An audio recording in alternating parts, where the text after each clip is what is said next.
Bonjour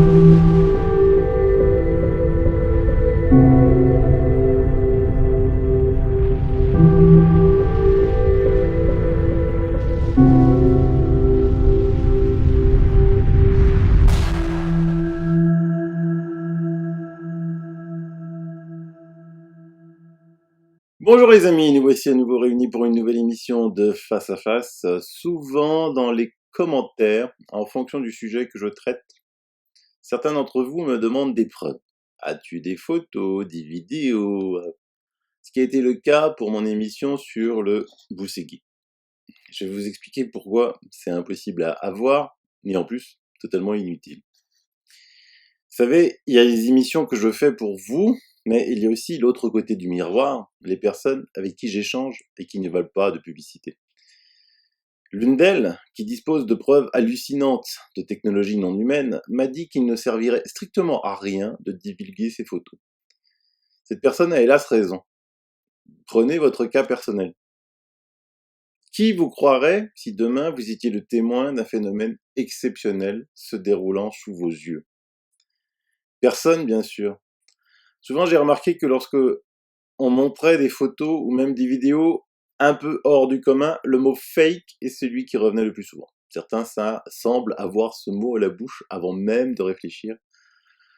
Alors certes, les fakes sont nombreux, je le conçois, et la plupart élaborés par le pouvoir de la pensée unique. Mais hélas, même quand des preuves formelles existent, qu'elles sont analysées, confirmées, cela ne change rien. Souvent, dans ma rubrique communauté, je vous mets des articles où il ne fait aucun doute de la réalité d'un phénomène OVNI, y compris de sources officielles, militaires. Et cela change quoi? Rien. Prenons un exemple particulier déjà mentionné, toujours dans ma communauté. Pendant 2 années consécutives, en août 2007, mai 2008 et septembre 2008, à Kumburgaz, un village sur les rives de la mer de Marmara en Turquie, Yalçın Yalman, un veilleur de nuit, a filmé un objet volant en forme de croissant. Certaines images de ces vidéos affichent un luxe de détails stupéfiants et permettent même de distinguer ce qui pourrait bien être l'équipage de cet étrange appareil. À l'origine, la vidéo a été analysée et rendue publique par le groupement ufologique turc Sirius UFO, dirigé par le chercheur Aktan Akdogan. Cette affaire a fait les gros titres des médias en Turquie et à l'étranger. Elle a aussi suscité un grand débat au sein de la communauté scientifique locale. Le Conseil national pour l'étude scientifique et technologique, le TÜBİTAK, s'est emparé de la vidéo et l'a analysée avec l'intention proclamée de démontrer qu'il s'agissait d'un canular réalisé avec des modèles réduits et quelques trucages numériques. Cette très sérieuse institution a rendu un rapport dont les conclusions sont bien différentes et qui s'achève par ces mots. Il faut conclure que les objets observés présentent une structure physique et sont composés de matériaux qui n'appartiennent à aucune catégorie d'objets aériens connus, avions, hélicoptères, météorites, Vénus, Mars, satellites, lumière artificielle, lanternes chinoises, etc. Ce qui place d'évidence cet objet dans la catégorie des ovnis, objets volants non identifiés. Yassin Al-Yalman a filmé cet objet non pas avec un smartphone, mais avec une caméra vidéo équipée d'un zoom, ce qui a permis ces gros plans saisissants sur les occupants de l'OVNI. Toutefois, l'image est tremblotante, car le zoom amplifie les mouvements de la main. Or, début novembre, les détenteurs de la vidéo originale sont parvenus grâce à un logiciel récent à stabiliser l'image. Sur cette nouvelle version de la vidéo, les figures humanoïdes apparaissent plus nettes et correspondent aux récits les plus classiques rapportés par des témoins de rencontres du troisième type décrivant des êtres aux grands yeux noirs et à la tête surdimensionnée. Ces images stabilisées tendent surtout à affaiblir l'hypothèse privilégiée par les sceptiques pour expliquer l'OVNI de Kumburgaz. Selon eux, Yassin Yalman aurait filmé de bonne foi un navire de tourisme sur la ligne d'horizon, là où la mer et le ciel se confondent dans la nuit, laissant croire que l'objet se situait dans les airs. C'est fou ces personnes voulant tout expliquer par leur petite science et qui avancent sans vergogne des mensonges en prenant des gens pour des débiles. Il y en a des millions. Cet ovni turc a même fait l'objet d'articles dans des médias institutionnels comme Paris Match. Paris Match en France, quoi. Et cela a changé quoi? Rien. Allez, petite vidéo pour vous montrer cette restauration. Alors vous avez en bas à gauche l'image originale. Vous voyez, elle était tremblotante. Et en haut, l'image corrigée par le logiciel qui stabilise. Voilà. Sur le côté droit, vous avez des agrandissements.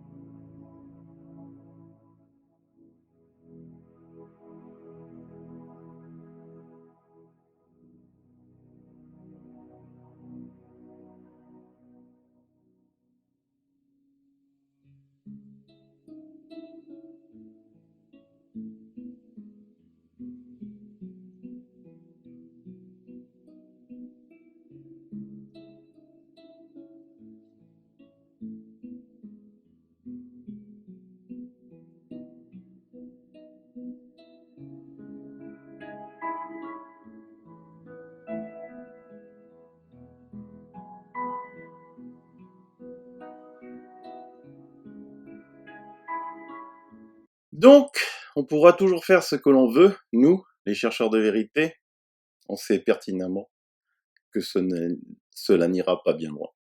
Mais on travaille tout de même pour un public vite averti, tel que vous l'êtes, le dimanche matin, au café, en ignorant totalement les sceptiques éternels qui ne croient en rien et qui s'en fichent en plus, mais adorent juste embêter les autres pour ne pas utiliser un verbe plus grossier. Ce travail consiste à chercher des éléments qui soient communs à beaucoup d'affaires, qui ne peuvent être connus les unes des autres, afin de trier le bon grain de livret, et d'essayer d'avancer dans la recherche de la vérité. C'est un travail long, fastidieux des fois, mais très enrichissant. Bien évidemment, on a besoin d'aide pour faire ce travail, car il faut avoir une vaste connaissance des affaires qui se passent et surtout qui se sont passées à travers le monde. C'est pour cela que l'étude de cas anciens, où l'on a beaucoup investigué, est primordiale pour alimenter la base de données. Si je me suis intéressé de suite à l'histoire du mont Boussegui il y a près de 10 ans, ce n'est pas uniquement à cause de tous les éléments dont je vous ai narré dans ma précédente émission, et non seulement par les recherches menées en Roumanie et les choses très étranges se déroulant autour du mont Boussegui, dont certaines, je vous les ai relatées dans ma communauté YouTube, mais également par mes lectures anciennes qui racontent peu ou prou la même histoire que Boussegui, mais très loin de là, en Égypte, au Tibet, en Antarctique par exemple. Je suis rentré en contact avec Radu Sinamar, l'auteur des livres sur le mont Boussegui. 3, pour l'instant, ont été traduits en français. Découverte au Boussegui, le mystère égyptien et à l'intérieur de la Terre. 2 autres livres n'ont pas été traduits en français. J'ai demandé à l'éditeur s'il comptait le faire, mais j'ai pas encore de réponse pour l'instant. Le cas échéant, je les ferai également traduire en français, car Radu Sinamar vient de terminer le 6e volume en roumain et en écrit un autre. Il faut bien comprendre, bien avoir en tête que la position des Roumains n'est pas simple. Ils souhaitent divulguer au monde cette affaire, mais on les empêche. Je vous avais déjà expliqué le blackout financier de 24 heures subi par la Roumanie. Mais le cas roumain n'est pas unique. Partout dans le monde, on empêche la divulgation de connaissances secrètes qui remettraient totalement en cause la totalité de notre histoire. Écoutons un court extrait que Didier Qualac, en Égypte, dont je vous mets bien évidemment le lien vers sa chaîne, que je vous recommande vivement. Didier passera sur Face à Face très prochainement. Jean Blic rend compte d'un fascinant récit tiré d'un très ancien papyrus égyptien issu d'une mosquée du Caire. Il s'agit de l'exploration d'un groupe de personnes qui parvint à l'entrée d'une des salles souterraines autour de Gizeh. Ils décrivirent leur expérience. Nous arrivâmes à une salle. Quand nous entrâmes, elle s'éclaira de manière automatique, grâce à la lumière d'un tube de la hauteur d'une main d'homme étendue, situé à la verticale dans un angle. Comme nous approchions du tube, il brillait davantage. Les esclaves furent effrayés et s'enfuirent en courant dans la direction d'où nous étions venus. Quand nous le touchâmes, il s'éteignit. Nous fîmes notre possible pour que le tube brillât de nouveau, mais il ne donnait plus de lumière. Dans quelques salles, les tubes lumineux fonctionnaient, dans d'autres, non. Cela ressemble à ce qui est écrit là. Et les mêmes descriptions sont faites par Lobsang Rampa dans son livre La caverne des anciens, situé au Tibet. Et il n'est pas le seul, beaucoup d'auteurs tibétains racontent des découvertes identiques. Tout cela est difficile, vous me direz, à vérifier. Alors on se doit de reprendre encore et toujours le travail de recherche en essayant de trouver des liens. Il y a plus d'un mois, mon ami Gérard Desforges m'a envoyé un document en anglais sur l'extraordinaire affaire appelée Roro. Il me proposa d'en faire bénéficier au large public de langue anglaise dans le monde. Mais j'étais noyé sous le travail et recevais en plus le fameux Lucas pour mon émission La Terre comme vous ne l'avez jamais vu, pendant que Gérard Desforges recevait son informateur anonyme sur le Bousségui. Les deux émissions furent publiées et j'avais presque oublié le document en anglais sur l'affaire Roro. Mais l'émission sur le Bousségui m'a fait entrer en contact avec un groupe romain, appelons-le ainsi, gravitant autour de Radu Sinamar. Et là, aux surprises, un leitmotiv revient sans cesse, la pratique du yoga. Je ne m'attendais pas à cela, mais cela m'explose à la figure, car de suite je fais le lien avec l'affaire Roro. Je vais vous expliquer, mais d'abord, rapidement, vous narrer cette extraordinaire affaire, car comme le montre le sondage effectué toujours dans ma communauté, vous n'êtes que 7% à bien connaître cette affaire, encore 7% à en avoir vaguement entendu parler, et surtout 85% pas du tout. 1% s'étant perdu dans les affres de YouTube. Et vous allez voir qu'il y a de sérieuses similitudes entre cette très vieille affaire datant de 1966 et le mont Bousségui. Cela s'appelle des synchronicités qui s'enchaînent, que j'accepte de suivre volontiers en sachant ne rien maîtriser. Roro est un sobriquet du vrai prénom du témoin qui s'appelle Robert. On est dans la France profonde, paysanne des années 66, Internet n'existe pas et les paysans n'ont pas l'habitude de raconter des âneries. Roro n'a jamais écrit de livre, n'a jamais retiré un seul franc ou euro de son récit. Pour vite vous résumer, Roro a fait la connaissance d'êtres qui se font passer pour venant d'une autre galaxie, mais qui pour moi, et je donne là mon avis tout à fait personnel, sont des intraterrestres, et est parti 1 an avec eux dans une base secrète que l'on pense être située dans le Ladakh, également appelé Petit Tibet, une zone très montagneuse à la frontière entre la Chine et l'Inde. Une fois de retour, il n'avait pas eu l'autorisation de parler avant 40 ans, ce qu'il a fait, donc tout récemment, à 3 enquêteurs de terrain extraordinaires, comme on n'en fait plus, Georges Mess, Jean-Claude Venturini, et celui que vous connaissez déjà sur ma chaîne, Gérard Desforges, même si vous n'allez pas le reconnaître dans cette vidéo présentative du début de cette affaire. Bonjour. Ce que vous allez voir est ce que l'on pourra appeler un reportage documentaire. Nous ne présentons que des matériaux uniquement issus d'enquêtes menées auprès du témoin, que dis-je, l'expérienceur, dans cette affaire à plusieurs volets. Il y a un peu plus de 40 ans, Roro et sa famille ont vécu une hallucinante série de confrontations non hostiles avec des phénomènes restés inexpliqués. Ces phénomènes ont fait l'objet d'articles dans LDLN à l'époque. Ils ont aussi été mis en image dans une importante publication sous forme de bande dessinée dont nous donnons les références dans le générique de cette présentation.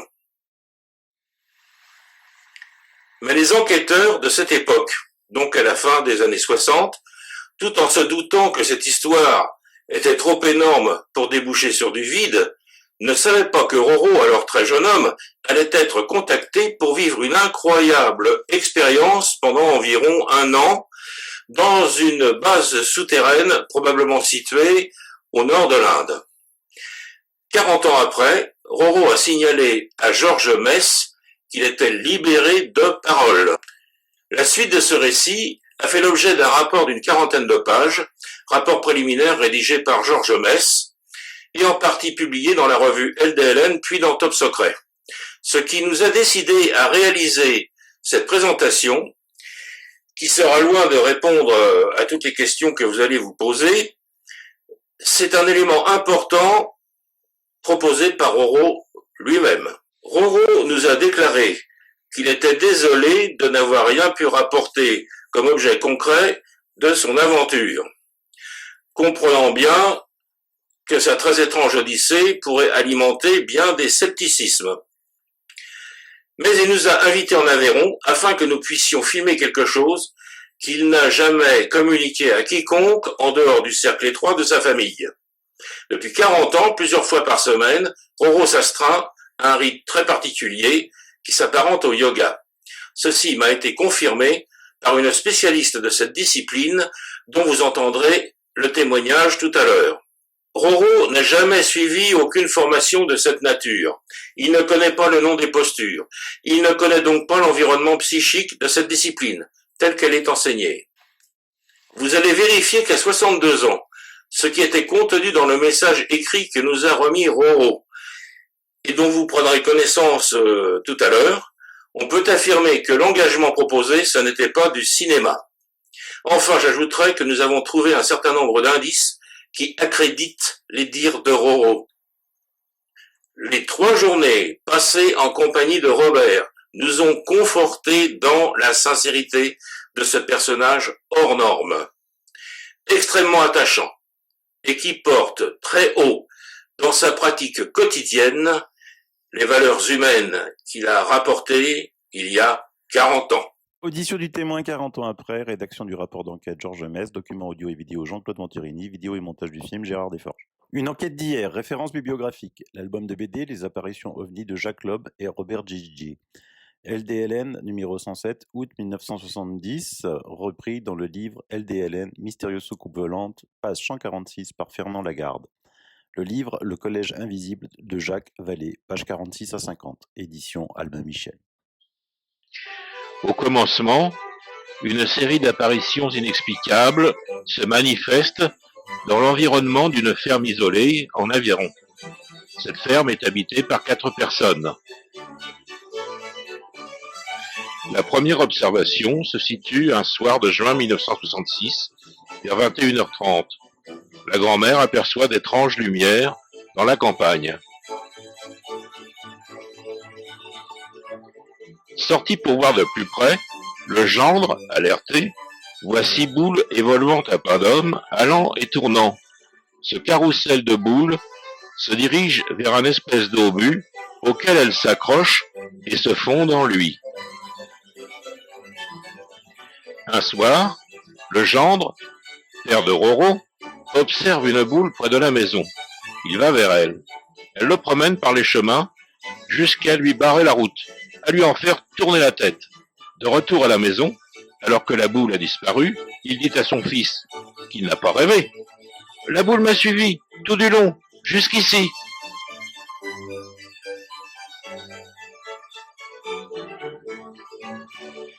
Quelques minutes plus tard, Roro, à son tour, voit l'étrange procession des boules alignées qui se dirigent vers le fameux obus, au sommet duquel tourne un étroit et puissant faisceau lumineux.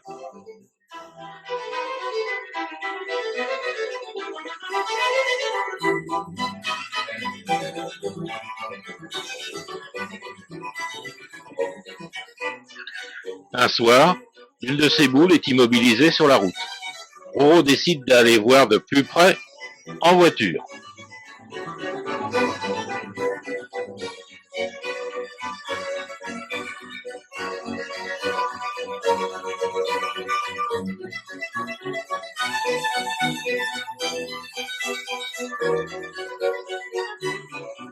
La boule promène aussi bien la voiture, conservant sa distance, malgré de puissantes accélérations.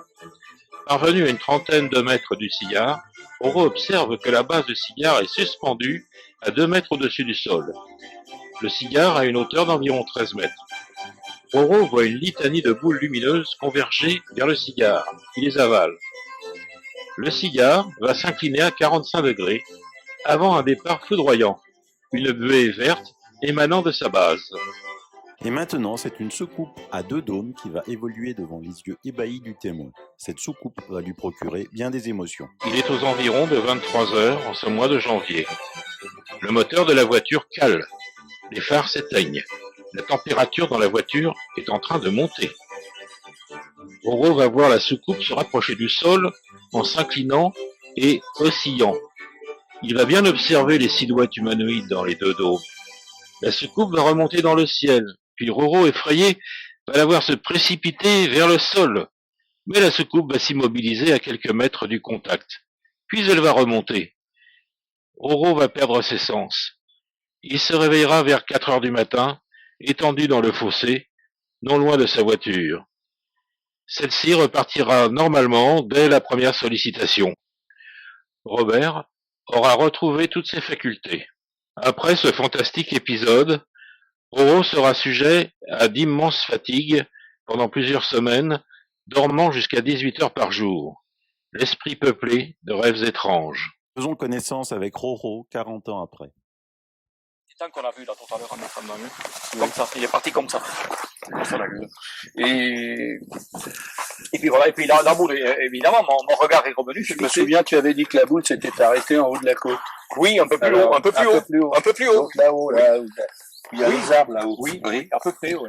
Elle semblait t'attendre. Elle semblait m'attendre, oui. D'ailleurs, vu avec du recul, elle m'attendait, c'est clair. Elle m'attendait. Et puis, bon, le bout étant parti, qu'est-ce que j'ai regardé devant? Oui, parce Il que t'avais ralenti. Ah, évidemment, j'ai redémarré, et allez, on va essayer d'attraper. Hein. Oui, t'avais sur la ralenti route. en voyant Oui. le but. Elle était arrêtée en plein milieu de la route, là-haut. En plein milieu, à quelques 30 mètres de la voiture, 20-30 mètres de la voiture.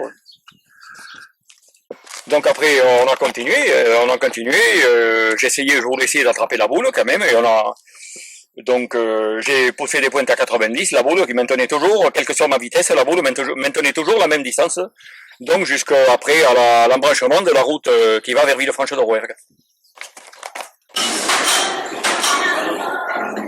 Et par exemple, ta mère et ta grand-mère, ils n'avaient pas d'avis là-dessus. Non. Non, expliquez, oui, regarde, oui, elle possible, Pas d'avis, une diablerie, quoi. On peut dire ça. Avec qui voulez-vous qu'on en parle, on a fait dire ça. Enfin, soit ils vont nous prendre pour des fous, soit on va se faire interviewer. Tu vois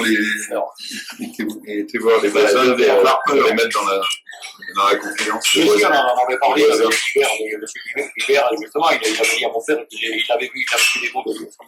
Un jour, il avait oublié un tricot, je crois, dans le shop, et il a vu les mots aussi. Mais il n'a pas voulu en parler. Quand tu décides de prendre la voiture et de poursuivre la boule, qu'est-ce que dit ton père? Ah, il m'a dit, fais comme tu veux, mais moi j'irai pas. Il m'a répondu, fais comme tu veux, mais moi j'irai pas. Quand j'ai vu pour la première fois les boules, je tirais du foin. De là, il n'y a pas les portails, à l'époque il y avait des portails. J'étais à la grange. Et la meule de foin était donc à l'intérieur. Et mon père m'a appelé la première fois. Bon, j'ai rien vu, je suis sorti, j'ai dit, ça travaille dur sûrement. Hein. Et puis il m'appelle quelques instants après, et c'est là que je suis sorti et que j'ai vu la boule, là, j'ai ressenti un frisson, j'ai pas été bien,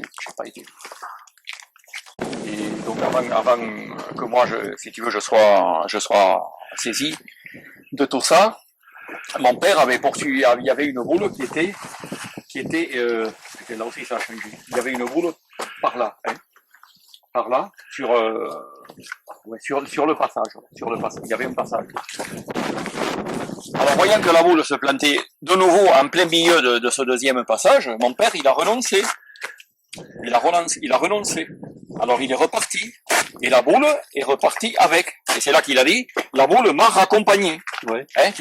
C'est bien ça. Toujours derrière la haie. Toujours derrière la haie. Ouais. Elle a fait un aller, un retour. Voilà. Elle a raccompagné. Il est rentré là ou là. Là où il marchait. Ouais. Ouais. Il est pas rentré par là? Non. Et ce jour-là, t'étais pas avec lui. Non, ce jour-là, j'étais pas avec lui. Là où j'ai eu les premières manifestations dans la chambre, là, c'était ma chambre. Il rentrait par là, par le mur. Mon lit était là, sur ce côté. Mon lit était là. Ensuite, il y avait une table juste avant la porte. Voilà. Alors la lumière, il venait de par ici, hein, et il rentrait par là. Oui, en fait, ta chambre était vraiment bien placée. Donc je venais de poursuivre je commençais à poursuivre la boule là, et juste un petit peu dans la montée, j'ai vu un obus, celui qu'on voyait régulièrement au fond du champ là-bas, qui était à quelques dizaines de mètres, même pas peut-être pas quelques dizaines de mètres, environ 50 ou 70 mètres de moins. Et je me suis donc arrêté. Et la boule s'est arrêtée aussi sur la route. Je me suis arrêté, la boule s'est arrêtée, mais elle est en restant au milieu de la route. Et puis l'obus, il est parti, mais pas dans le sens comme une fusée. Il est parti carrément en traviole, tout en fait de travers. Droit, mais en traviole. Oui, il est parti de l'autre côté là-bas, à toute vitesse. Hein. Et il était où à peu près pas dans moi j'étais à peu près au niveau des arbres, on va dire. Hein. Ouais. À peu près au niveau des arbres. Et il est parti vers le lac, là-bas, vers le petit étang qu'on a vu là tout à l'heure en descendant. Hein. Il est parti comme ça. Je venais donc d'en bas, hein. Donc ici c'est quasiment la fin de la poursuite. Et là, à peu près à moitié de la côte, là, à moitié, la voiture la Peugeot a commencé à faire des ratés. Hein. Mais bon, je m'en suis pas trop soucié, ça a continué. Et puis arrivé par là, le moteur s'est arrêté. En accélérant le moteur, alors j'ai appuyé sur le débrayage et j'ai continué à peu près jusque vers par là comme ça là.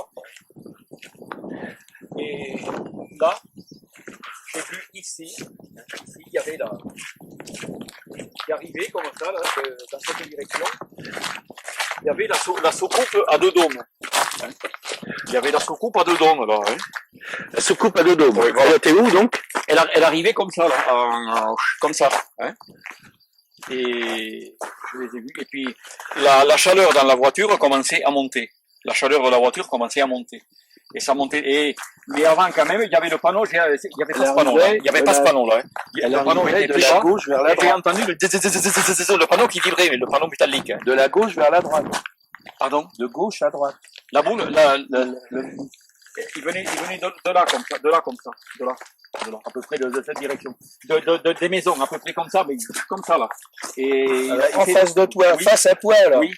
Il s'est arrivé à peu près, stabilisé à une certaine hauteur, à peu près au creux là, au creux. Hein. Il s'est arrêté juste un peu plus bas là, au creux.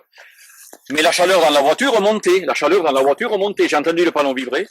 Et puis j'ai perdu conscience. Alors le panneau qui vibrait, c'était celui-là? Non, c'était pas celui-là. Il était pas celui-là. Il y avait pas bas. Il y avait pas plus long. Il était juste un peu plus bas. Après le poteau un peu plus bas là-bas.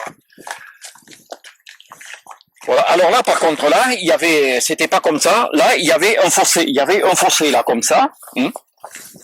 Et j'ai repris mes esprits. Je savais pas trop qu'est-ce que je foutais. J'étais dans ce fossé. Et la voiture était par là. Parce que là, si vous voulez, le chemin était beaucoup plus petit, là. Il y avait pas tout cet espace. Hein. Le chemin, il venait à peu près de là. Hein. Il y avait pas ça. Il venait à peu près de là, ce chemin. Hein. Il y avait à peu près ça. Hein. La voiture, la Peugeot, on va dire qu'elle s'était arrêtée là. Parce que bon, on a l'habitude de conduire en état de paysan. Depuis l'âge de 8 ans et demi, je conduisais des tracteurs déjà. Hein. Alors quand j'ai vu que le moteur, j'accélérais plus, j'ai appuyé sur le débrayage pour qu'elle continue sur la lancée. Hein. Alors après, c'était bon. Je savais pas. La boule, elle était où? La boule par rapport. La boule, je l'ai plus. Elle est sautée. La boule, elle a sauté. Je l'ai poursuivie. Quand le moteur a fait des ratés, elle a sauté en haut. Elle a sauté à droite, en haut, là. Mais il y avait des rangées d'arbres à l'époque. Hein. Elle est passée entre. Hein. Voilà. Et c'est là sur la lancée que j'ai vu la soucoupe à deux dômes qui arrivait. Hein. Voilà, donc il y avait le fossé, donc je me suis réveillé, bon, ne sachant pas l'heure, hein, j'ai repris mes esprits, j'ai dit putain que j'avais pas trop chaud, je me suis dit mais qu'est-ce que tu fous dans ce fossé là, qu'est-ce que tu fous là, nom de Dieu, et puis j'ai repris la voiture petit à petit, j'ai fait demi-tour, j'ai refoutu le camp, parce que la voiture fonctionnait. Et le laps de temps là, entre le... Eh ben il était vers entre 10h30, on va dire, entre 10h et 11h pour pas se tromper, c'était dans ces eaux-là, hein, c'est sûr, entre 10h et 11h. Hein. Le soir, quand tu rentrais. Et quand je suis rentré, non, c'était 4h du matin. Mais là, je ne le savais pas. Je l'ai su quand j'ai parlé à mes parents. Donc de 11h30 à 4h du matin. Ouais. Alors, qu'est-ce qui s'est passé? J'avais la chaleur, j'ai perdu conscience, il faisait très chaud et je sais plus. Au mois de janvier, oui. Oui, chaud au mois de janvier, quoi. Oui. Ouais. Je n'en sais rien. Voilà. Bon, on va continuer en bas là-bas. D'accord. Alors de chez toi, en fait, de la maison en bas, Oui. tu as poursuivi la boule, en fait, jusque-là. Jusqu'à moitié, oui. Ouais. Et il y a Mais 3 moi, je croyais que ça il y a- s'était passé là-bas. il y a chez 3 toi. kilomètres, quoi. Et mon père m'avait déconseillé parce que j'avais dit, putain, je viens d'avoir une idée, là, j'ai dit, je me suis dit à moi-même, t'as une idée géniale, les autres boules bougent, elles fonctionnent. Celle qui est au milieu de la route, en partant de chez moi, là, elle ne bouge pas. Elle doit être en panne, hein. Je vais prendre la voiture, parce qu'à pied, j'ai dit quand même, putain, attraper une boule comme ça par le corps, j'ai dit, si ça a de l'électricité, je vais t'y foutre avec la voiture, je risque rien, je vais t'y foutre un coup de pare-choc. Et ça vous fait rire, vous. Vous avez pu observer le fantastique travail d'investigation de ces ufologues de terrain. Il n'y en a plus, hélas, aujourd'hui. Mais l'histoire de Roro est loin de finir là, car comme je vous le rappelle, il n'a eu le droit de parler que 40 ans après les faits. Avant cette affaire était connue, et c'est le regretté, mais non moins fantastique, Fernand Lagarde qui avait mené les premières enquêtes sur le cas Roro, comme il l'avait déjà auparavant enquêté sur les fameuses affaires des boules de l'Aveyron. Car Roro et sa famille n'étaient ni les seuls ni les premiers à en avoir observé. Tout le début de l'affaire Roro est consigné dans ce fabuleux livre, Les apparitions mystérieuses. Ce livre qui met sur le même plan fées, gnomes, farfadets, apparitions religieuses, ovnis, extraterrestres, avions et bateaux fantômes, chose que beaucoup d'ufologues dédaignent aujourd'hui de faire. Hélas, Fernand Lagarde est décédé en 1994 et n'aura pas connu la suite de l'histoire de Roro, car ce qu'il va raconter est extraordinaire. Et les faits que décrit Roro dans cette vidéo se sont passés exactement le 11 janvier 67, date de sa première rencontre avec l'OVNI. Toute l'histoire est très documentée. Alors là, dans le fantastique ouvrage de Georges Mess, OVNI en France. Avec un petit clin d'œil au groupe Facebook de Marc Rimbaud, OVNI en France, voilà un livre que vous pouvez mettre en avant. Il se vend près de 200 € sur le marché de l'occasion, mais vous pouvez l'avoir en version PDF aux éditions Atlante, je vous mettrai le lien, où il est toujours disponible. Je précise que lors du paiement, vous allez être débité des frais de livraison qui vous seront immédiatement remboursés. C'est un bug informatique uniquement. Ce livre, je le précise, a été écrit bien après le premier livre de Radu Sinama. Et je pense, sans grande chance de me tromper, que personne en France ne connaissait dans les années 2005-2008 les livres de Radu Sinama. Lisons ensemble un extrait du livre pour narrer la rencontre entre Roro et ses visiteurs. Le phénomène est décrit selon un processus classique de contact. Le témoin est apparemment éveillé, il ne rêve pas, la scène est ressentie comme une réalité consciente. Le visité entre dans un état second. Il ressent une présence puissante qui le paralyse. Il ne peut pas bouger, pas s'échapper. Son esprit semble flotter au-dessus de son corps. Il est très conscient de la situation. Il est entièrement sous contrôle et subit l'événement sans pouvoir intervenir d'aucune manière physique. Un phénomène dimensionnel interfère avec le témoin. Impossible de dire si c'est une énergie lumineuse qui pénètre la chambre close ou bien si c'est le témoin qui est transporté ailleurs, un autre environnement. La chambre n'a plus de mur. Le phénomène sera éprouvé plusieurs fois pendant 2 ans. Des personnages de grande taille, d'aspect humanoïde, entourés d'une forte lumière, l'observent autour de son lit. Une communication mentale s'établit entre les visiteurs et les témoins passifs. Mais laissons le témoin s'exprimer. Régulièrement, au fil des jours et des mois, jusqu'au début de l'année 1969, une lumière très forte rentrait dans ma chambre, fenêtre fermée, à travers la matière des murs. Puis je rentrais progressivement, dans un état différent. Un engourdissement me prenait. Cela se passait plutôt le matin. J'étais comme paralysé, ne pouvant plus bouger. J'avais l'impression de ne plus avoir de corps. Je flottais au-dessus du lit. Il me semblait que mon esprit était en dehors de mon corps. Il ne me restait que la conscience. Je ne sais pas comment expliquer cela. Un changement d'état. Au début, les premières fois, j'avais très peur. Mais peu à peu, je m'y suis habitué. Et finalement, ce n'est pas si terrible. Autour de moi, je voyais des personnages. D'abord 3 ou 4. Tous très grands, plus de 2 mètres environ. Des humanoïdes longs et minces, blonds, au visage fin, les yeux légèrement bridés. Il y avait des hommes et des femmes. Quelquefois, ils étaient plus nombreux, jusqu'à 9 personnes qui entouraient mon lit. Tous étaient habillés d'un vêtement collant d'une seule pièce, ouverte au cou et aux poignets.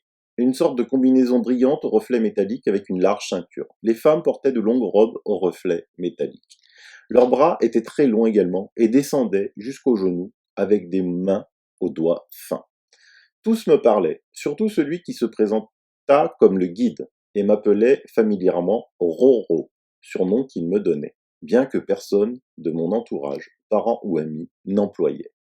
J'ai eu de nombreuses visites dans ma chambre, je me souviens, il m'avait mis un bracelet de lumière autour de mon poignet, une sorte de gros anneau, qui se remplissait de sang et me donnait des picotements. Le lendemain matin, je n'avais plus de traces. Le guide m'a rapporté que leur hiérarchie avait estimé qu'il m'avait trop pris.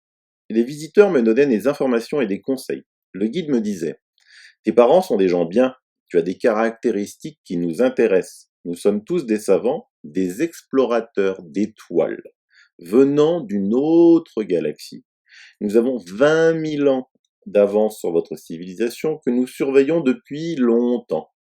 Nous sommes chargés d'entretenir la vie sur les planètes habitées comme la Terre. Nous faisons partie d'une sorte de confédération intergalactique, supervisée par 9 supérieurs inconnus qui dirigent les galaxies. Nous visitons les planètes en développement comme la vôtre.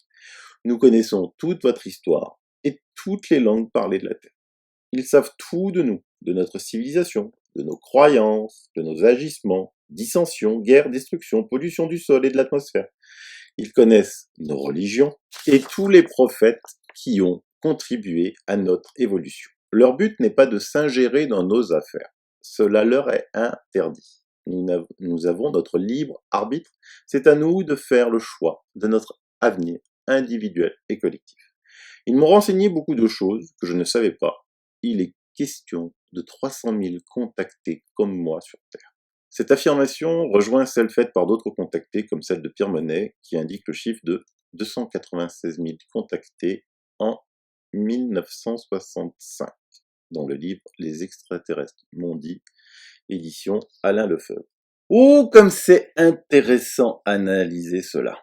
En effet, pris un à un, les récits des contactés sont bien évidemment crédibles, surtout quand il s'agit là de personnes de souche paysanne, ne cherchant surtout pas la célébrité. Rien n'est plus cher à Roro que la tranquillité. Personne n'a jamais donné son vrai nom afin de le laisser tranquille. Mais si on compare ce que ces visiteurs disent avec d'autres, alors prenons juste un exemple, le cas tout récent analysé sur cette même chaîne, celui de Jean Miguer, rien ne colle, alors que les deux histoires sont parfaitement crédibles, comme nous l'avons démontré avec le cas Miguer, et comme on va le démontrer ici avec le cas Roro. Attention, quand je dis crédible, ce n'est pas que je mets en doute ce que le témoin raconte. Ce que le témoin raconte, je le crois à 100%. Mais ce qui n'est pas crédible, c'est ce que les soi-disant visiteurs lui racontent à eux. D'un côté, chez Miguer, nous avons des extraterrestres ayant, disait-il à Jean, 1 million d'années d'avance sur nous. Ils venaient d'une étoile relativement proche de notre Soleil. Et ils faisaient partie de ce qu'ils appelaient la Grande Confédération Interstellaire, avec des sages à leur tête, mais un seul chef. Et chez Roro, nous sommes avec des extraterrestres ayant à peine 20 000 ans d'avance, mais alors eux venant carrément d'une autre galaxie, et faisant partie de ce qu'ils appellent une grande confédération intergalactique. Je m'arrête juste à ces deux cas, car on va pouvoir en rajouter 1000, j'en rajouterai d'autres dans d'autres émissions. Mais c'est juste pour montrer l'absurdité des propos. Car on va se retrouver avec un tas de confédérations diverses et variées, toutes supervisées par un nombre différent de sages, certains ayant un chef, d'autres non, qui s'occuperaient chacun dans leur coin de notre petite terre, avec ces humains qui se font la guerre, qui meurent de faim, pour la plus grande part, ou sont esclaves du système. C'est cela qui est intéressant à étudier. Pourrions-nous commencer à étudier une hypothèse un peu différente? Et s'il ne s'agissait que des mêmes, sachant se faire passer par projection mentale pour ce qu'ils veulent, et qui habiteraient tout simplement notre Terre? Est-ce une hypothèse plus délirante que des milliers de races extraterrestres ou de confédérations différentes s'occupant du petit Homo sapiens? La première chose qu'enseignent les visiteurs à Roro est le yoga. Petit à petit, je me livrais à la pratique d'une forme de yoga transmise par eux. J'ai senti un début de transformation positive de mon esprit et de mon corps. Beaucoup plus de résistance physique, modification du schéma de pensée, calme et réflexion. Bref, je me suis senti libre. Plus de 35 ans après, je pratique toujours les mêmes exercices dans le même ordre et avec le même bénéfice, me ressourçant aux besoins selon les pratiques posturales et respiratoires, ressentant tout le temps un bien-être intense et une douce chaleur à l'intérieur de moi. Si rarement il m'arrive de ressentir une poussée de fièvre, je sens rapidement en moi comme quelque chose qui se met en route à l'intérieur de mon corps. Et la forme revient très vite, 2 ou 3 heures au plus, sans aucun médicament et sans rien y faire. Les contacts sont fréquents entre Roro et les visiteurs pendant 2 ans. Puis arrive la proposition. Au cours de l'année 68, vers le mois de septembre, les visiteurs m'ont demandé si j'accepterais de les accompagner en voyage pendant l'année suivante. Voyage qui ne comporterait aucun risque. Je serais pris dans le vaisseau, appelé Machine par le guide, au cours de la première semaine de l'année 1969, pour rentrer un peu avant la Noël de la même année. Il m'a demandé d'y réfléchir et d'en parler à mes parents, ce que j'ai fait uniquement à mon père. J'ai entrevu une possibilité d'évolution personnelle et de vivre quelque temps avec des gens différents de cette terre. J'ai pesé le pour et le contre, d'autant plus que le guide m'avait rassuré, m'apporter toute la sécurité nécessaire et de pouvoir savoir ce qui se passait chez moi à la ferme par l'image et le son, d'autant que je n'avais vraiment aucune attache particulière qui pouvait me retenir, pas de petite copine. Puis j'ai ressenti l'occasion extraordinaire qui m'était donnée. J'ai dit à ma mère et à ma grand-mère que j'irais à Paris travailler, l'année 69, et à mon père que je partais avec les visiteurs. Il n'y a pas vu beaucoup d'inconvénients. J'ai toujours eu la liberté de décider. J'ai prévenu mon employeur, aujourd'hui décédé, de ma démission pour la fin de l'année 68 en lui disant que je partais à Paris. Comme j'étais jeune, il n'a pas vu d'inconvénients. Au cours d'une dernière rencontre dans ma chambre en septembre, j'ai dit à mon guide que j'acceptais sa proposition. Il a paru très content et m'a dit de ne rien prendre comme bagage, car tout me serait fourni, et que je ne manquerais de quoi que ce soit. Je devrais descendre au fond du pré le jour qu'il m'indiquerait, là où l'obus arrivait, et de patienter jusqu'à ce que le vaisseau se soit éteint et qu'une lumière jaune s'allume. Celle-ci étant le signe que le champ magnétique de protection du vaisseau soit annulé.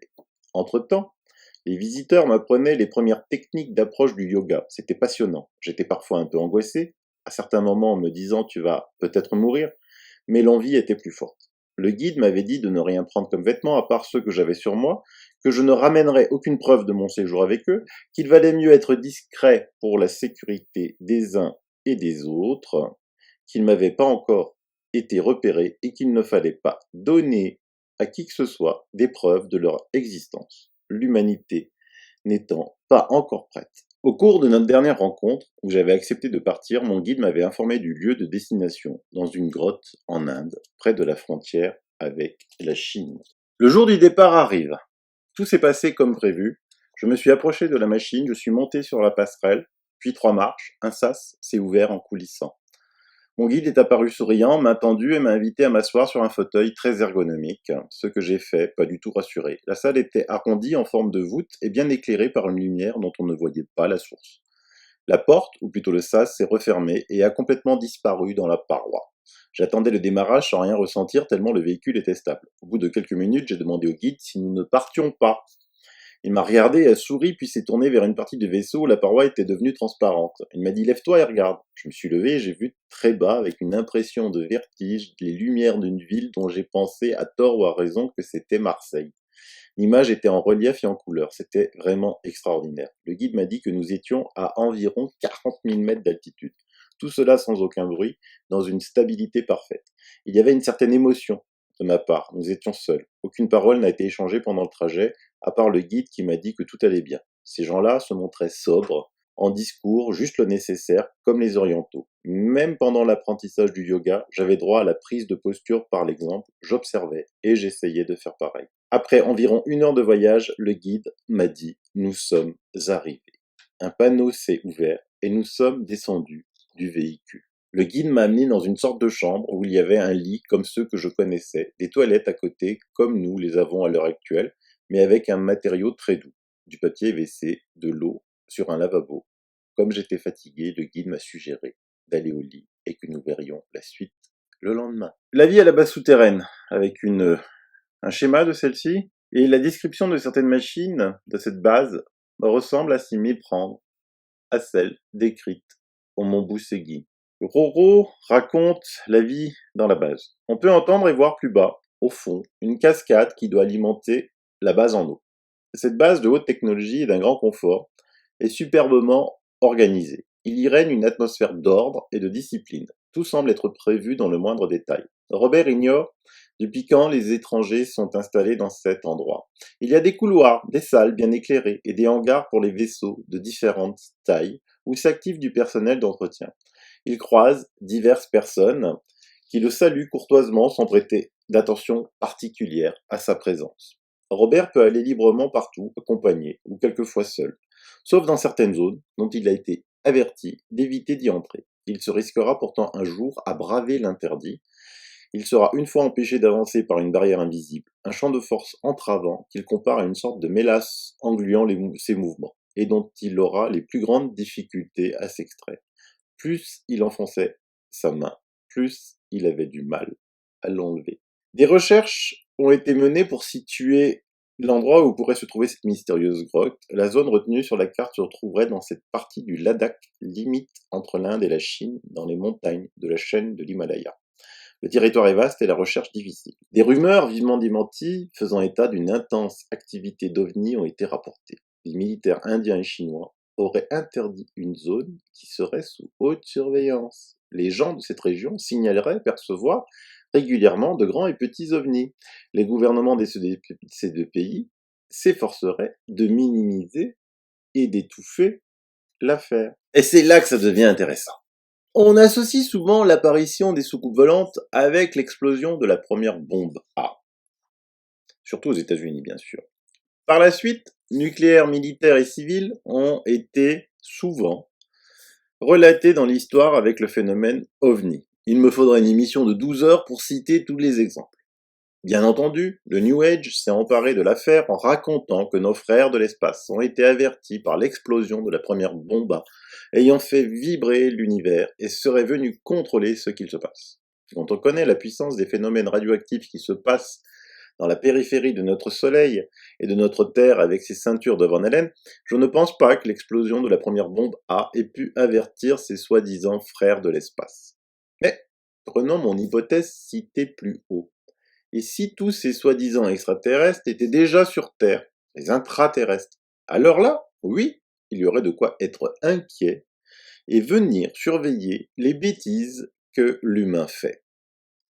Mais je ferai une émission spéciale sur le sujet. Continuons à rassembler les éléments. Alors le fait le plus extraordinaire est que le 25 août 2011, un article paraît dans un journal satirique et humoristique sur le fait que l'Inde et la Chine révèlent ensemble l'existence d'une base secrète extraterrestre dans l'Himalaya. Il est très surprenant, cet article, car à la fois, cela ne paraît pas sérieux du tout, vu le support, mais cela faisait tout de même parler le ministre indien de la Défense qui demandait à la population de ne pas s'alarmer. Et cela n'a jamais été démenti nulle part. Il n'y a jamais de fumée sans feu. En fait, cet article avait été publié suite à de gros incidents liés à des pèlerins en route vers le mont Kailash, qui ont vu d'étranges phénomènes dans le ciel et qui se sont vus à la fois interdire d'aller plus loin côté chinois et côté indien.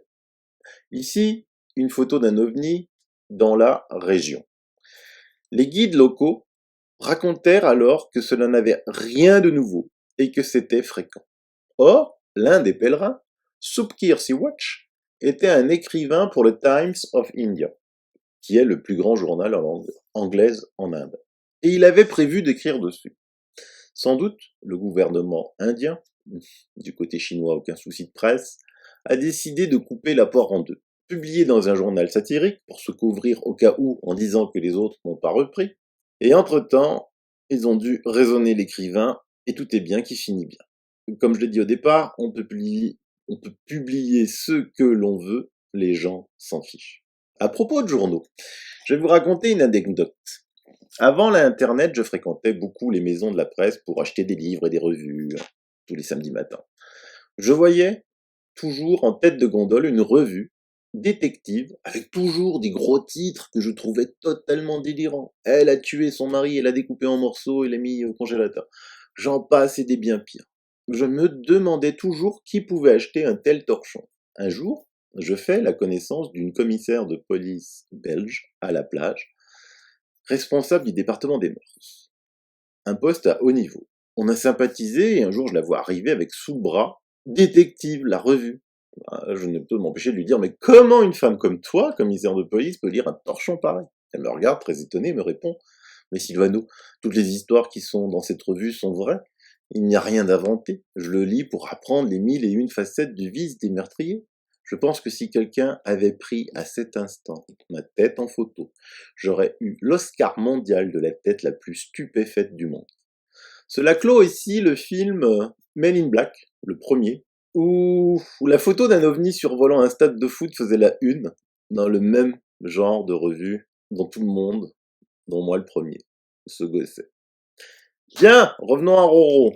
Que lui voulaient les visiteurs? On va le découvrir. Dès les premiers jours dans la grotte, le guide m'avait dit que je serais pris en charge par la biologiste. Elle m'informerait de ce qu'elle attendait de moi. Elle est venue dans mon espace de vie. Une très jolie dame, mince, grande, environ 2 mètres, le visage souriant, les yeux bridés comme les orientaux. Elle m'a demandé assez rapidement si je voulais participer à un programme de peuplement d'une planète qui devenait habitable et prête à recevoir des êtres vivants semblables à nous, les humains de la Terre. Sans me laisser le temps de répondre, elle a enchaîné en me disant que pour moi, cela consistera à m'allonger sur une table et à recueillir mon sperme par masturbation et qu'elle s'en chargerait. Les séances auraient lieu une fois tous les 2 jours. Cela pour la durée de mon séjour à la grotte. J'ai réfléchi à sa proposition, pas de vie sexuelle sans cela, et j'ai accepté. Elle est donc venue le lendemain dans mon espace de vie avec un tube spécial en verre, ou je ne sais pas, mais en tout cas transparent. Elle a recueilli ma semence dans le tube, puis est repartie aussitôt dans son labo pour traiter le matériau, me disait-elle.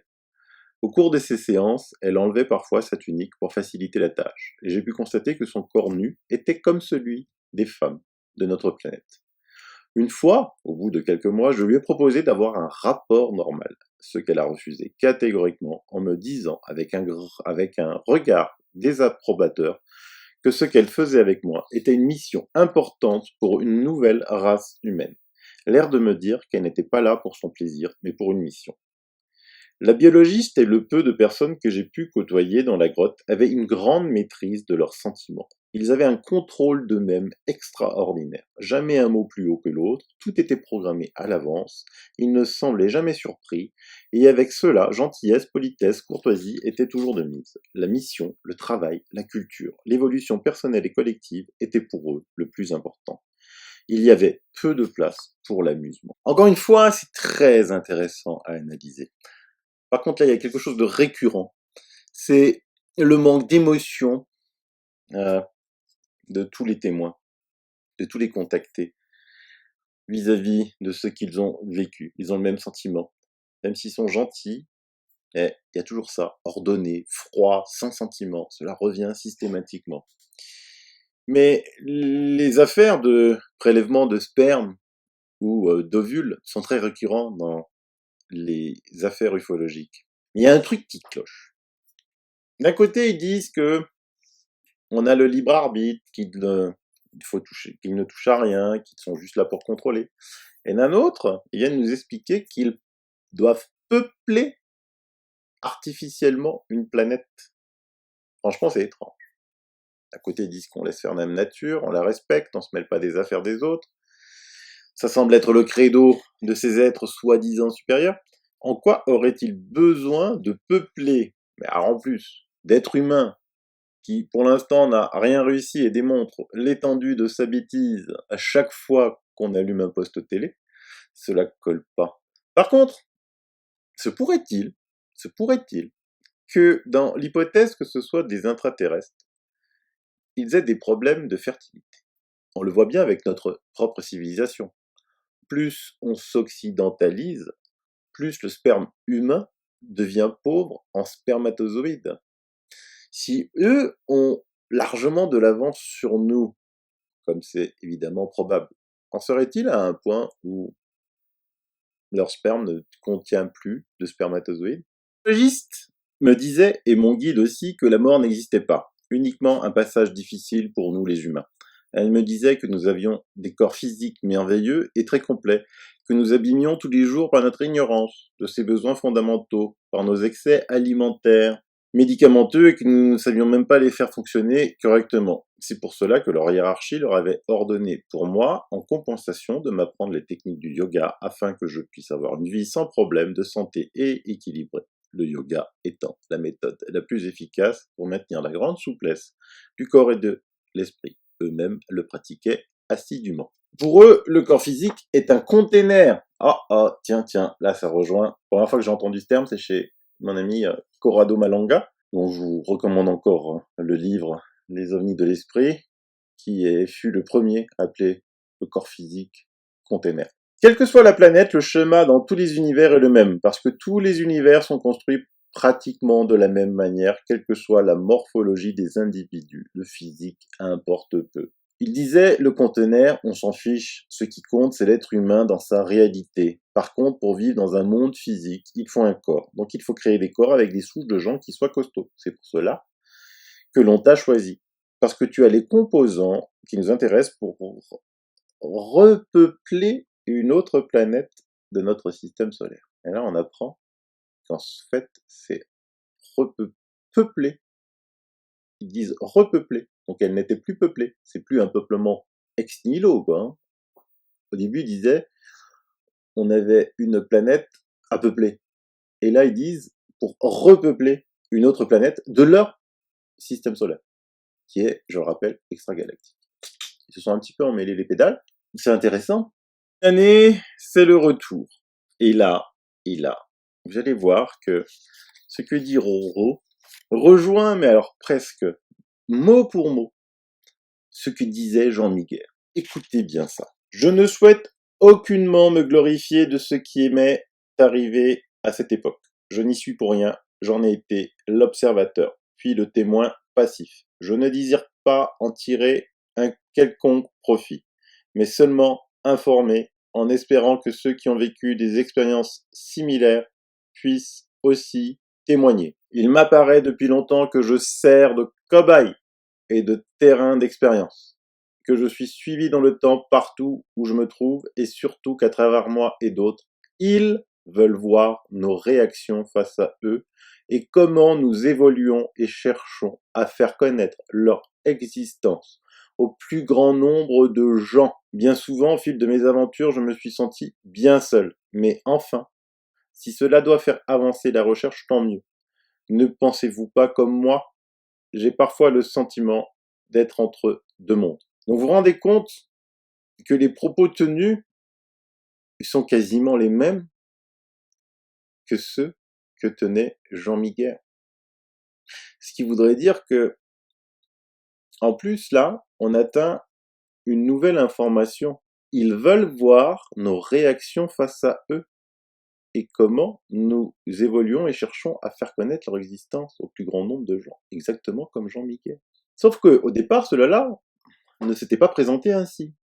Ils s'étaient présentés comme venant d'une autre galaxie, qu'ils avaient besoin de repeupler une des planètes qui était encore vierge.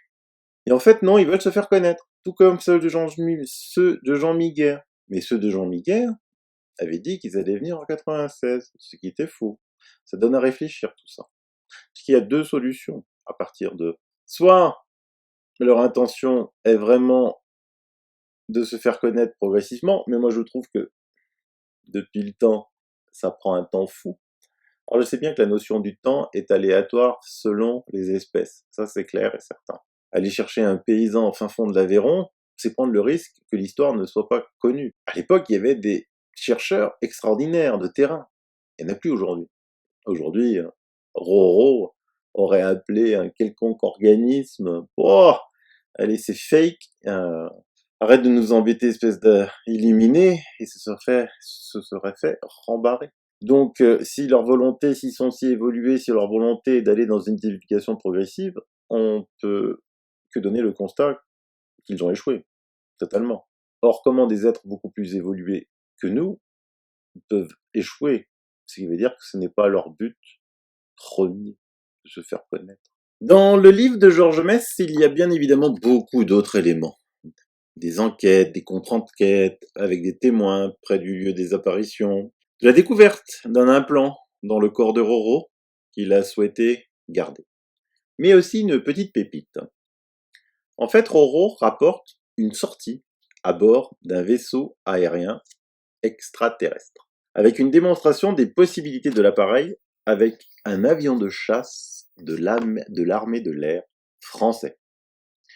Dans le courant du mois d'octobre 1969, la biologiste m'a demandé un soir si cela me plairait de faire une sortie en vaisseau spatial avec eux, et que si c'était le cas, ils m'emmèneraient faire une bonne balade le surlendemain. J'avais quelques heures pour y réfléchir, j'ai dit que j'étais d'accord, et donc on viendrait me chercher le moment venu. La biologiste va me chercher, nous montons par l'ascenseur sur la plateforme où nous attendait un vaisseau lenticulaire. Un vaisseau de combat, me précise-t-elle. Pourquoi ont-ils des vaisseaux de combat? J'évalue le diamètre à une vingtaine de mètres. En entrant, je vois plusieurs personnes à l'intérieur et je marque involontairement un temps d'arrêt car la biologiste me dit « Viens t'asseoir sur ce fauteuil et n'aie pas peur. Je suis à côté de toi. Il ne nous arrivera rien. Tout est contrôlé. » Il y avait là le guide, la biologiste, l'ethnologue, un personnage observateur qui semblait être le responsable de l'opération, deux pilotes et moi-même. Les sièges très ergonomiques étaient disposés en rond. Toutes les personnes, sauf les pilotes, étaient assises et il restait 2 sièges vides. Un total de 9 sièges avec ceux des pilotes plus en avant. Ils étaient debout devant un tableau de bord très complexe, bardé de voyants de toutes les couleurs et de commandes digitales qui ne faisaient qu'effleurer. Il n'y avait pas le moindre bruit, le plus grand confort. Une douce lumière blanche éclairait l'intérieur du vaisseau et un panneau transparent d'où l'on pouvait voir l'extérieur. Pas d'attache de siège, pas de sensation de départ. Et comme je regardais au dehors, j'ai vu soudain le sol s'éloigner à une vitesse fantastique. Pas de sensation d'accélération, ni de compression. La biologiste m'a dit que c'était normal, car le vaisseau était protégé par un champ de force très important, que tous les mécanismes du vaisseau avaient une intelligence et savaient ce qu'ils devaient faire, et qu'ils faisaient tout pour protéger la vie à bord et se protéger eux-mêmes, et que de plus, ils pouvaient s'auto-réparer. Pendant un moment, personne n'a rien dit. Puis le guide s'est tourné vers moi et m'a dit que nous survolions l'Italie et que nous allions arriver en France, que la vitesse de la machine serait réduite à environ 1000 km/h à une altitude d'environ 10 km. Que nous allions rencontrer en France des avions militaires volant le plus souvent par deux, dépendant de la zone de défense sud-Méditerranée. Et effectivement, au bout de quelques instants, j'ai aperçu devant nous un avion de type Mirage 3, à quelques centaines de mètres. L'autre avion était plus loin, mais je ne l'ai pas vu. Le guide me dit en souriant que nous avions donné quelques frayeurs au pilote et des sueurs froides dans son dos. Nous nous sommes présentés sur sa droite à une cinquantaine de mètres de lui, 2 ou 3 mètres plus haut. À ce moment-là, le pilote nous a vus. Il a tourné la tête vers nous. Le guide m'a fait remarquer que le tableau de bord de l'avion de chasse s'affichait sur un deuxième panneau. Effectivement, je pouvais voir ce tableau qui sur le coup m'a semblé dérisoire et primitif par rapport à celui du vaisseau. Nous avons viré légèrement sur la droite et l'avion nous a suivis. Puis nous sommes passés au-dessus de lui vers sa gauche, puis en dessous, puis revenus au-dessus de lui, toujours à la même distance, légèrement à sa droite. J'ai pu voir les lettres F, B. Le guide semblait beaucoup s'amuser. Le vaisseau a accéléré un peu, l'avion aussi, et il nous suivait. Il voulait s'approcher de nous. Puis j'ai vu l'avion s'éloigner à toute vitesse, ne devenir qu'un point, et je l'ai perdu de vue. Le guide m'a dit que ce n'était pas l'avion qui s'était éloigné, mais nous, car l'avion se serait éclaté et que donc ils étaient souvent obligés de partir très vite, ce qui dissuadait les pilotes de suivre et de casser leur avion ou de s'encastrer dans le champ de force de celui-ci. J'ai dit au guide, et si l'avion nous avait tiré dessus?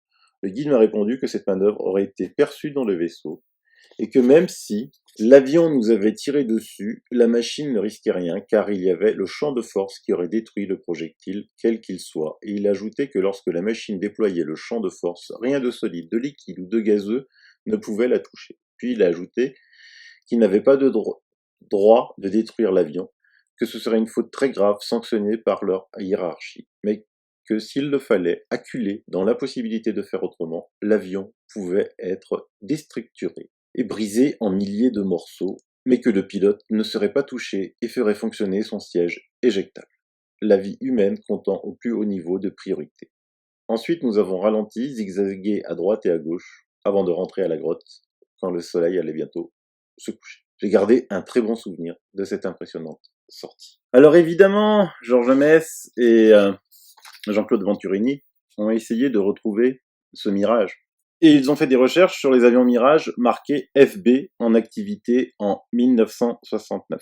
Et le seul appareil possible correspond au Mirage 3C numéro 8 marqué 2 FB à l'avant du fuselage. Cet avion de l'escadron Côte d'Or était basé à Dijon, code de la base BA-102, avant et après octobre 1969. Donc leur enquête auprès du service historique a conduit à une liste de pilotes dont les sorties sont consignées dans des documents qui s'appellent quota pour cahier d'ordre et de travail aérien. Dans ces documents, il n'est pas fait mention particulière concernant l'observation d'un appareil non identifié, mais quelques rares anciens pilotes officiers de haut rang à la retraite interrogés se souviennent d'incidents de ce genre. Par contre, une visite non officielle d'un ancien pilote d'une autre génération à la base de Dijon a permis de compulser un carnet de vol individuel. Le carnet, dont il manque étrangement des pages, rapporte le débriefing du pilote, le capitaine Pascal Jouan, aujourd'hui hélas décédé, qui parle de phénomènes lumineux, incompréhensibles et perturbateurs observés en fin de matinée à une altitude entre 15 000 et 16 000 pieds. L'avion, un Mirage 3E parti de la base de Luxeuil, participait à une opération de reconnaissance d'un appareil sans identification et qui ne répondait pas par radio. Date et heure de l'incident, 27 octobre 69 à 11h27 GMT, à 15 700 pieds par beau temps au sud de Lyon, dans une zone interdite de vol. Dans son carnet, le pilote préconisait de vérifier les rayures et l'aspect optique de la verrière du cockpit ou de changer de produit de nettoyage. En ce qui concerne l'avion identifié, le Mirage 3 2FB numéro 8, parmi la liste des opérations, nous avons la sortie de cet appareil le même jour, 27 octobre 69. Piloté par l'adjudant Février, nous n'avons pas le prénom, pour un vol de contrôle local. On se demande bien, contrôle de quoi? Le quota n'indique pas d'observation suspecte. L'avion identifié, la date probable, la plage horaire correspond au témoignage de Roro. Ce vol est compatible avec la plage de sortie de l'adjudant Février sur lequel nous devrions concentrer nos recherches. Voilà. Je sais qu'il y a des pilotes qui écoutent ma chaîne. Il y en a qui sont au Mali. Coucou David. Sois prudent. Donc, si jamais, par hasard, quelqu'un aurait eu la connaissance de cet adjudant Février, d'incidents qui ont eu lieu à cette base de Dijon, un appel à témoigner, même anonymement, hein. Je vous laisse mon email, on sait jamais, écrivez-moi, juste pour confirmer. Roro nous a fait la reproduction d'un vaisseau, donc je vous le laisse un petit peu observer. Vous voyez ces couronnes tournantes, l'une dans un sens, l'autre en sens inverse. Et encore une fois, synchronicité quand tu nous tiens. Dans ma communauté, j'avais publié, il y a quelque temps, une image qui est arrivée sur les plateaux des météorologues, vous voyez, avec des photos surprenantes, qui évidemment on s'est empressé de classifier dans de la réfraction radar. Ah, pourquoi pas. C'est surprenant tout de même, non? La taille peut paraître impressionnante, je vous l'accorde, mais il peut y avoir un effet de loupe, une diffraction, je ne sais pas. On a étudié beaucoup de clichés justement météo avec dans mon émission La Terre comme vous ne l'avez jamais vu, avec presque 10 ans de clichés de plusieurs satellites ayant été analysés par Lucas. On n'a jamais vu ça. Donc voilà, c'était juste une parenthèse, mais je ne peux empêcher tout le temps mon cerveau de faire des connexions partout. Je vous mets une petite vidéo du phénomène en live qui est apparu.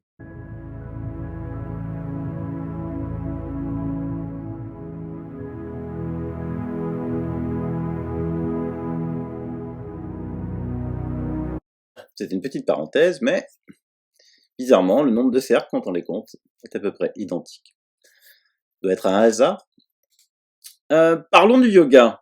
Justement, je devrais en faire du yoga pour calmer mon cerveau qui part dans tous les sens. Roro a absolument tenu, lors de la visite des 3 compères, qu'il filme une séance ordinaire, en souhaitant obtenir l'avis d'un spécialiste de la discipline pour savoir si ce qu'il faisait avait un sens pour ce spécialiste. Il le pratique depuis plus de 40 ans et dit que cela a changé sa vie. Donc vous allez être surpris par l'analyse du spécialiste.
Depuis 40 ans, plusieurs fois par semaine, Roro est assidu à ses exercices.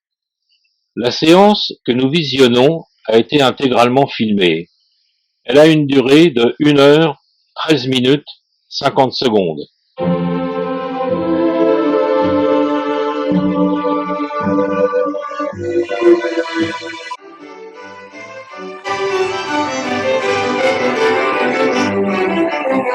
À la demande de notre ami Robert, j'ai sollicité un rendez-vous auprès d'un professeur de yoga qui exerce sur plusieurs sites en région parisienne. Elle se prénomme Michel et m'a accueilli au sein de son entreprise, une entreprise de haute technologie dans le domaine de l'automobile. Elle m'a reçu dans le magnifique gymnase intégré au bâtiment, après que nous ayons franchi plusieurs portes hautement sécurisées.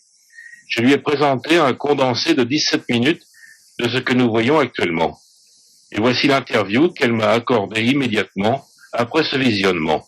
Chère madame, vous venez d'assister à une présentation réduite de cette séquence de yoga par notre ami Roro. Vous êtes vous-même professeur de cette discipline.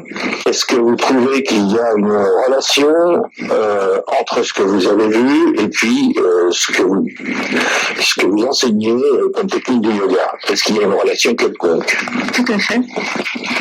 On retrouve effectivement les postures que l'on enseigne. Pas de problème, c'est bon, avec des ajustements, enfin des choses bien précises à ajuster que l'on ne voit pas dans ces postures, mais c'est bien ça. La base est la même. La longueur des séquences et l'immobilité des postures, c'est quelque chose de très important. Vous confirmez ces précisions données par Roro? Tout à fait, oui. Effectivement, en fait, la longueur permet la liberté, ça permet également d'entrer en soi et d'entrer en communication avec le soi. Donc, effectivement, la longueur permet ça. Mais il faut avoir la liberté pour pouvoir le faire. Est-ce qu'il existe plusieurs sortes de yoga? Et si vous aviez un apparentement à faire entre cette pratique que vous venez de voir et des formes de yoga que vous enseignez ou que vous connaissez, comment pourrait-on appeler cette forme de yoga? Notamment, ça reste une forme de hatha yoga, puisque c'est une forme posturale plutôt. Donc, je l'apparenterais plutôt à ça. Mais je ne connais que cette forme de yoga-là aussi. Je dirais que c'est vraiment apparenté à ce que l'on fait. C'est assez proche de ce que vous enseignez. Oui, tout à fait. Bon, vous avez signalé quelques postures qui, d'après vous, devraient pouvoir être améliorées pour le confort de la personne. Oui, tout à fait. Mais donc, vous m'avez dit tout à l'heure, il semble bien quand même qu'il n'ait pas suivi le cours mais quand même on reconnaît quelque chose qui est tout à fait dans le cadre de ce que nous enseignons. Tout à fait. Mais effectivement, ça a besoin d'être un peu plus aligné. Mais c'est tout ce qu'on peut en dire. Effectivement, si c'est quelqu'un qui a jamais vu un livre suivi un cours, effectivement, ça semble curieux. Mais c'est vraiment très très proche. Vous m'avez dit aussi que cette personne avait l'air vraiment concentrée sur quelque chose, comme si elle était en attente. Vous pouvez préciser votre ressenti à ce sujet? Mon ressenti, il est surtout lorsque l'on voit ses prises de vue, on voit son regard. Son regard est toujours vers le ciel, toujours vers loin. Donc, ce qui a pour fait, en fait, dans ses postures, de lui réduire la nuque. C'est pour ça que je disais qu'il doit faire attention à sa nuque parce qu'il risque d'avoir des problèmes. Mais c'est toujours ce regard vers le ciel et on a l'impression qu'il est en attente de quelque chose.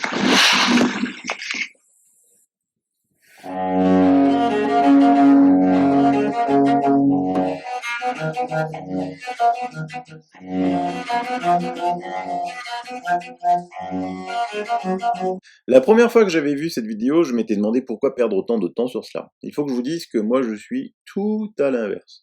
Malgré les sujets que j'aborde. Zéro en méditation, zéro en spirituel, tout en mental, ça fait peur. Alors le spirituel et la méditation semblent être une clé.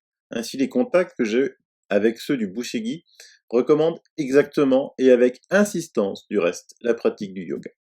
Donc j'ai demandé pourquoi. On m'a répondu tout simplement parce que le yoga est une des disciplines qui permet de rentrer dans des états de conscience modifiés et de développer ses siddhis, ou pouvoir de l'âme, pouvoir parapsychique.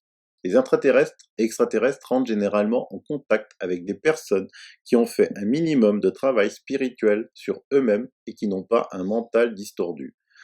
Pour établir des contacts télépathiques, il faut ici que la personne soit un peu préparée, et le yoga est une des voies d'élargissement de la conscience. Le yoga permet aussi d'élever les vibrations du corps éthérique pour supporter une éventuelle rencontre sur le plan éthérique avec des êtres dont la vibration est beaucoup plus élevée qu'un humain de la 3D. Bon, eh bien moi je vais vous dire, je suis tranquille, je rentrerai jamais en contact. Il y a dans les messages qu'a reçu Roro, deux qui sont un petit peu particuliers par rapport au sempiternel message que les contactés reçoivent. Celui du conseil de mettre en place un gouvernement mondial, ce qui à moi, personnellement, me paraît logique. Sans le côté sombre que cela implique, bien sûr, le gouvernement mondial. Quand vous vous imaginez des extraterrestres, je suppose que vous les imaginez venant d'une planète, non? Alors imaginez ce scénario. Bonjour, nous sommes les charbors de la planète Utopia. Puis d'autres qui arrivent qui disent bonjour, nous sommes les Driss de la planète Utopia. Ah, c'est quoi cette planète Utopia? Ils sont combien? C'est un peu pareil pour la Terre. Mais un autre conseil donné à Roro va vous faire bondir. Ils disent que certaines sociétés secrètes font bien avancer les choses. Encore un mystère à élucider. Voilà, cette émission est terminée. J'avance dans mes recherches avec mes amis. On vous en fait profiter. On ne détient pas la science infuse. Toute aide est bienvenue. Il y a mon email. Si vous voulez partager, témoigner, n'hésitez pas. Ma chaîne est la vôtre. Alors, il y a une question qui me trotte dans la tête, donc je profite de l'excellence de mes abonnés pour vous la poser. Les Russes disposaient d'une avance colossale dans la conquête spatiale. On lit en ce moment beaucoup de projets, dont je vous fais partager toujours dans ma communauté, de divers pays, diverses entreprises privées maintenant pour les prochaines années, et je n'entends plus grand-chose côté russe. Mais rien du tout. Ah, si certains d'entre vous ont des infos, n'hésitez pas, envoyez-moi un petit email. Ça fera toujours plaisir. Voilà, je vous laisse avec cette émission. Alors, c'était pas l'émission sur le Busegi, mais en ce moment, les synchronicités font que les émissions que j'avais préparées pour le mois de décembre, il n'y en a aucune que j'ai encore faite. Hein. C'est que Lucas, c'était pas prévu, Bouchigui, c'était pas prévu, Roro, c'était pas prévu. Donc voilà, donc je ne vais même pas vous annoncer, mais par contre avec Didier Coalac, ça, on va la faire, c'est sûr et certain. Voilà, je vous dis à très bientôt, bisous, bye bye.